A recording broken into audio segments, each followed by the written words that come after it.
Arestado sa Barangay Magugpo West sa Tagum City, Davao del Norte ang pangunahing suspect sa pagpatay sa PDEG officer na si Police Staff Sergeant Renato Casaway Jr. Ang pulis na natagpuan sa septic tank sa Bulacan.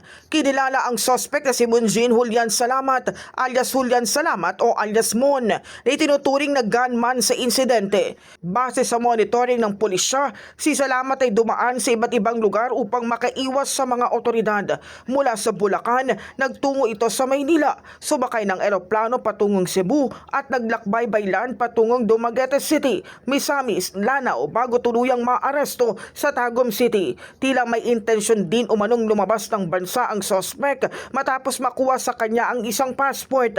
Nahaharap si Salamat sa kasong murder at may 1 milyong pisong reward.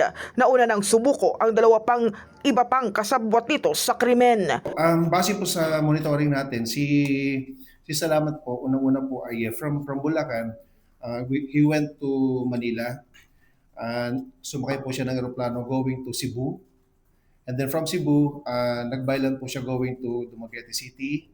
Then from Dumaguete City, byland also, nagpunta siya ng Misamis, Lanao, and Tagum City. Na-recover na rin ang 9mm pistol na ginamit sa krimen at ang motorsiklo ng pulis. Tinitingnan namang motibo sa insidente ang may kaugnayan sa pagiging PDEG officer ng biktima. The actions and the accomplishment of Staff Sergeant Casaway doon sa kanilang drug trade.